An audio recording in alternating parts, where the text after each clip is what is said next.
ladies and gentlemen, professors and researchers, dear participants. Welcome to this keynote speech at the International Conference on the Interdisciplinary Research in Social Sciences. My name is Roland Csizmazia. I am very pleased again to be here with you, and that this team, so the Social Science and Humanities Research Association and of the Eurasia Research, continue supporting us, professors and students, with excellently organized conferences all around the earth. This time again, the team has created a great environment for the conference, and it is an honor to me to be able to present my current research topics. And the research is not yet completed, so I kindly ask you to share your suggestions and recommendations with me. Thank you very much for your participation and for your criticism also in advance. So let's start with the first slide. Here we go.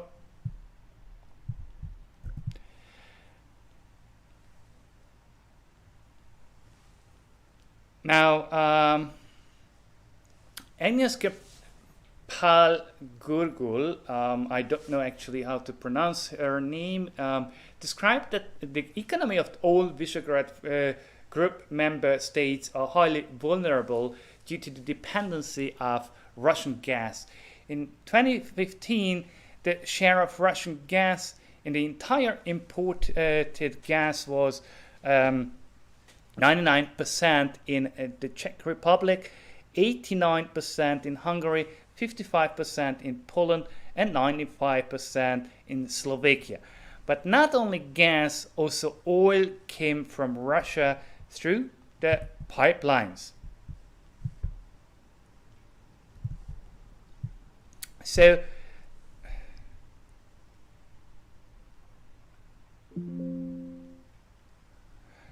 due to the one-time Soviet development of energy infrastructure in the Central European countries during the communist period, Russia achieved and maintained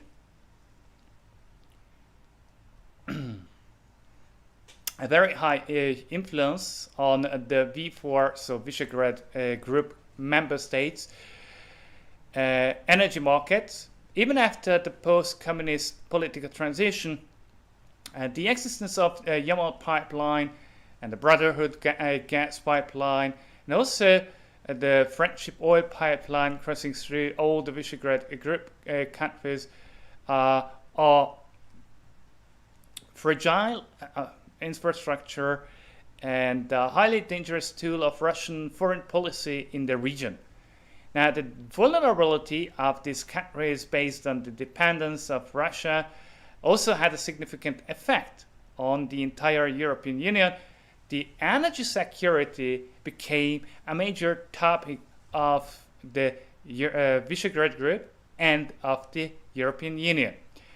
All the four countries were able to increase FDI, mainly from Western European Union countries, and only in the case of Poland and Hungary, the domestic gas reserves and productions, yet they account for a very small fraction of the annual demand. Three of the V4 countries generate the major part of the electricity through nuclear power plants.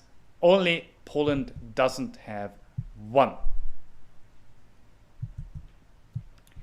Now, we see here that there has been several energy crises. Perhaps the largest one was in 2009.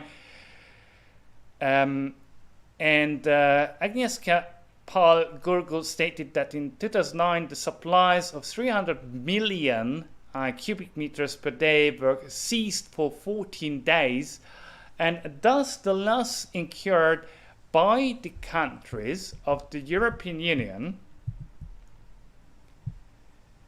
and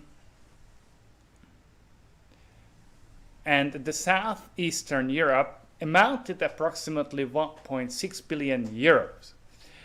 The Central European countries experienced significant interruptions in the supplies of gas. Only the Czech Republic imported some amount of gas through the system of German pipelines or pipelines, which compensated for the deficiencies of the Russian supplies. Other countries could only rely on the accumulated strategic reserves. The country which suffered the most was Slovakia, as of around 1 billion euro loss in their economy was mentioned. So in most of the V4 countries, the administration reconsiders the dependency of the Russian sources due to the launch of the war or special military operation. Yet the Hungarian Orban administration believes that the situation remains temporary and has initiated friendly talks with Russia actively, even beyond the start of the war. Now, we can observe that the possible maximum capacity of natural gas storage and strategic reserves are on highest level in most of the countries, especially Hungary. This can be again explained by the friendly and careful atmosphere between Hungary and Russia, as well as the proximity of the allied country Serbia. Serbia actually purchases natural gas from Hungary. So the natural gas sectors in the Visegrad Group members countries or V4 states are dependent on external supplies, while Poland and Hungary have domestic extraction. Other two countries, so Czech Republic and Slovakia, have only imports for all the gas they consume. Poland was not directly affected during the crisis in 2006, 7 and 9, yet it was concerned by the situation in the other countries. And the V4 states were looking for actually sought to actively develop crucial infrastructure such as new interconnectors for preventing a repetition of the crisis on non-delivery of natural gas due to the dispute between Russia and Ukraine. Yet, it is important to mention that the significant financial support to realize the so-called Project of Common Interest, so PCI projects, was provided by the European Union. Now, without this financial aid, most of these kind of projects, so PCIs, would not have been materialized. And only a few projects were not co-financed by the European Union. And the main part of the subsidy targeted the North-South gas interconnection in Central, Eastern and Southeastern Europe. So the NSI. Today, the North-South gas interconnections in Central, Eastern and Southern Europe, also known as NSI East Gas, consists of several main clusters and a number of other small interconnectors that connect the V4 countries and also with other countries in the region, for instance, Germany.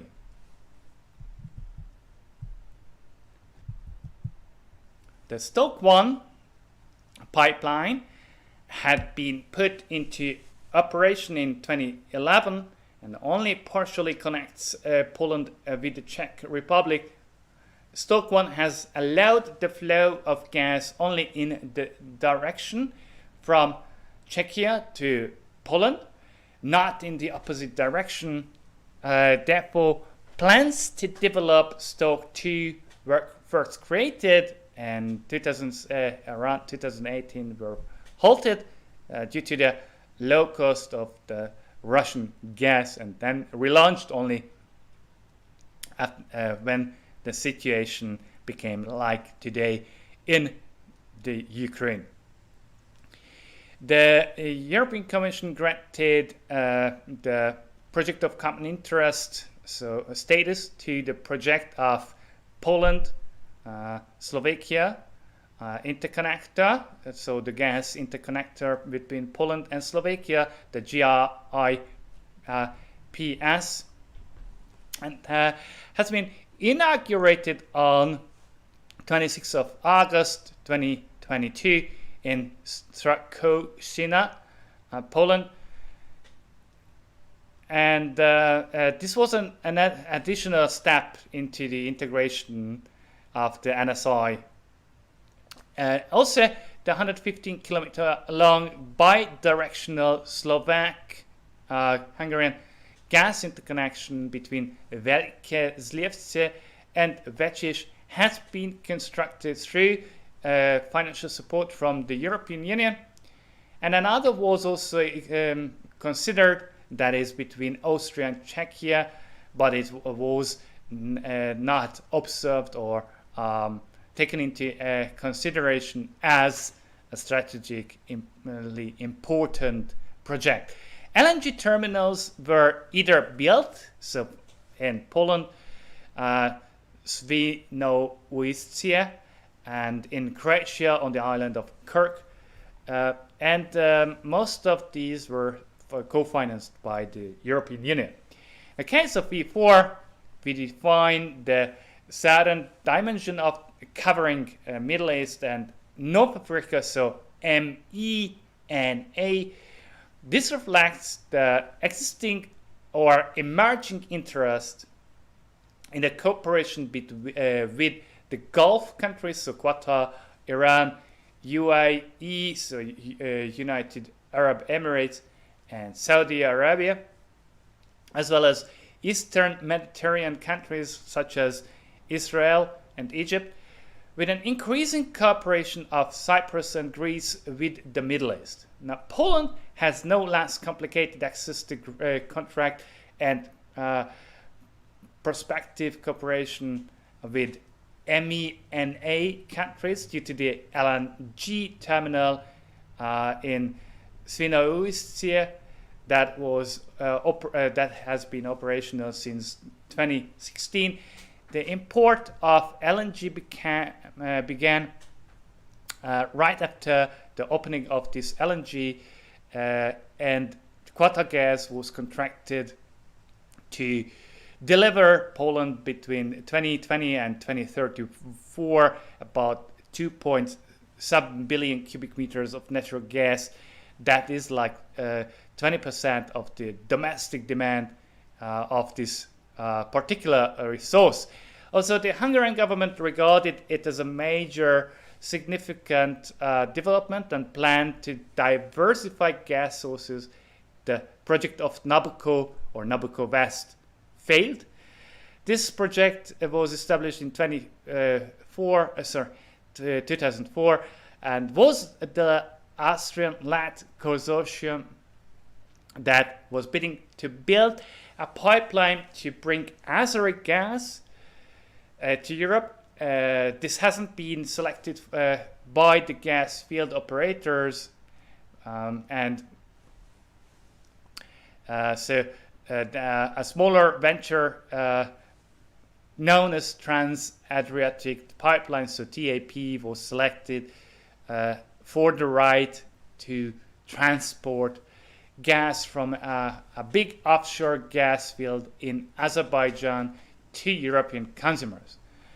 The Nabucco pipeline to bring Azeri and Iranian gas to Europe and several LNG terminals have not been built because of the Russian gas that was too cheap. Western European Union member states are in a more favorable situation because they can cover the demand for natural gas usually in the form of LNG, and they can purchase it from Africa, UK, or even Norway, and they have a number of ports capable of receiving LNG. The Russian tactics, however, actually worked really fine, really well, to turn down the willingness of building LNG terminals both in Germany and in Poland. Until 2021, the Russians sold gas very easily on various platforms on the European market, and from the spring 2021, they only fulfilled the contracted volumes. Now, although Romania is not a V4 country, member state, it is important to mention that the country has large natural gas reserves, and Romania lies on the NSI East Gas Priority Corridor, and it could become a key gas supplier in the future. However, there is still a lack of interconnectivity with neighboring countries. Since there are no interconnectors at all, these need to be developed. In 2022, Hungary and Romania were in talks to increase the capacity of natural gas pipeline interconnector that is operational since October 2010. And also this was partially financed by the European Union.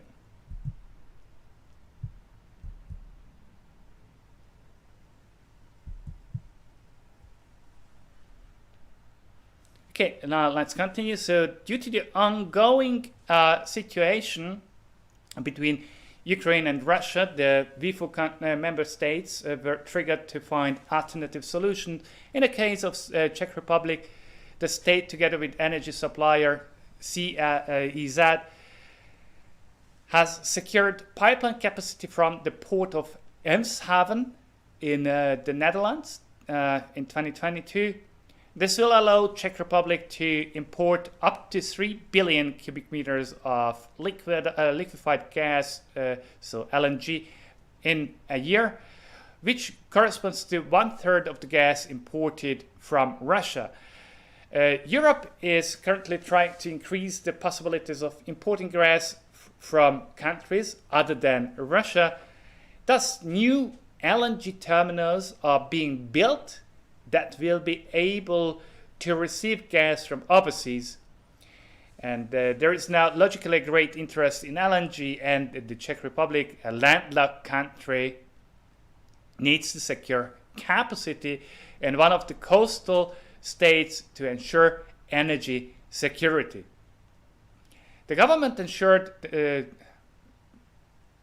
that the possibility to source 3 billion cubic meters of gas in this terminal every year, and now the launch of the new LNG terminal was planned in September. The LNG terminal in the port of Eemshaven consists of 2 floating storage and regasification units, so FSRU, and together the 2 FSRUs have a throughput capacity of approximately 8 billion cubic meters per year, which can contribute significantly to reducing the dependence on Russian gas. In the case of Poland, Poland doubled the size of the planned gas terminals due to the Ukraine and Czech and Slovak interest. And as a part of its effort to diversify away from Russian energy supplies, which began long before the invasion of Ukraine, the Polish government has for years intended to build a floating storage regasification for FSRU in Gdansk. And the war in Ukraine has accelerated and expanded these kind of plans.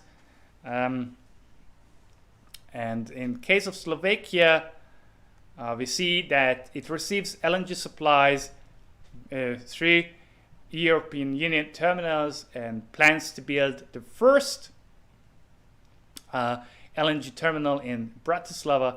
And in the case of Hungary, we see that also Hungary diversifies away from Russia through excess of Greece or LNG through Greece, and requests extension of European Union exemption for MOL, the TSU, so the transferring company of Hungary. We see that the conventional energy supply source remained the major source of primary energy productions, and the renewable sources have so far remained unimportant, also with gradually increasing importance due to the European-wide regulations on greenhouse emissions. I actually aggregated only the 4 major products of energy supply: solid fossil fuels, coal, brown coal, lignite mainly, natural gas, and oil remain the most important energy, as I mentioned. In the case of Poland, we know that there is no nuclear energy. And if we take a closer look at the analysis country by country, we see that Poland's main policy objectives remain the security of supply and transit. Poland was in harsh economic crisis in 2008. Poland's electricity generation mix is mainly coal. We see here, like from 2012, something over 50%. It changed to 42%. So nowadays, we can see that perhaps the renewables became more important than perhaps in other Visegrad countries. So again, one can see that the major energy supply remained the solid fuel, thus lignite, coal, and brown coal. In all the member states, also in Poland, electricity production will increase significantly between 2020 and 2030. The increase will be driven by the possible completion of new nuclear capacities by 2030, and the authors of the research paper Beyond Gas Beyond 2020 described the chance for the completion of the project of building nuclear reactors as highly doubtful. But today we know that the goals of the Polish government to develop the first nuclear power plant are firm and confirmed. Accordingly, there are not only plans for large-scale reactors, but also for a few small, actually like 7 small modular reactors. The related energy policies assist the country to reduce the dependency on energy generated by solid fuel that even today accounts for about 50% of the energy mix. Moreover, this could further support the diversification process and even perhaps decrease the dependency of Russian sources. In the case of Czech Republic or Czechia, up to 2015, Czechia imported all the gas from Russia. Also, gas infrastructure would allow a better diversification of the sources and routes.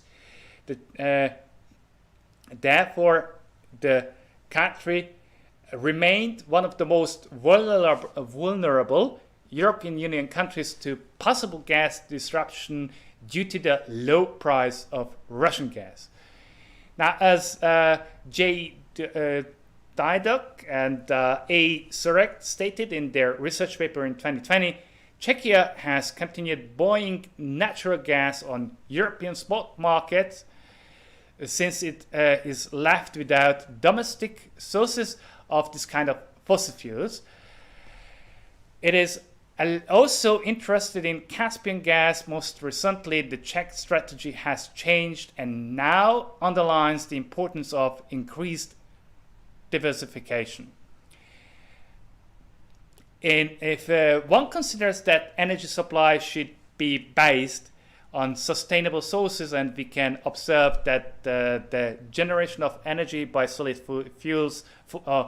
fossils, has increased over the time, one could say that this is a very unlucky situation in this country.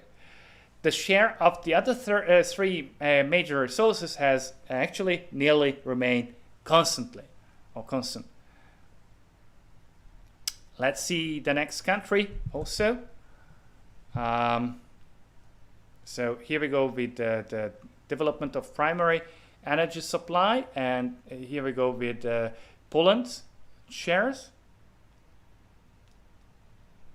And now Czechia we mentioned already. So here we go, 40% and 30%. Still a large part of the electricity is produced in Czechia as well from solid fossil fuels. We continue now with Slovakia. So in Poland and in Czechia, the share of solid fossils has actually increased by about 10%, versus in Slovakia and in Hungary only by 5 to 6%. The shares of other three main sources of energy supply, thus natural gas, nuclear heat, and oil, have remained nearly constant. The Slovak stakeholders focus mostly on the external uncertainty of future natural gas transit flows and related utilization of the Slovak infrastructure. Originally, the Slovak transmission system operators, so TSO, directly opposed the idea that integration as it was understood and would anyway contribute to the greater utilization of existing pipelines. Importantly, the TSO, so transmission system operator in Slovakia, regarded the integration as a threat for the infrastructure utilization and clearly prefers sovereignty over transmission or transportation tariffs, as also Osiska and they all noticed in 2018. Sorry. This has changed also due to the situation in Ukraine. In 2021, the construction of LNG terminal in Bratislava port was released. Also, the project is aimed predominantly at reducing greenhouse gas emissions and pollutants in inland waterway transport on the river Danube. Several gas interconnectors were released with Poland, Hungary, and Austria. Slovakia, together with Hungary, enjoys an exemption from the sanctions against Russian crude oil and natural gas, but it must be noted that the European Union rules actually prohibit the company, so Slovnaft, from turning that crude into fuels for re-export. The decreasing oil deliveries, together with the prohibition, could lead and would or will lead to diesel shortages inside the European Union that is used by trucks for transporting goods.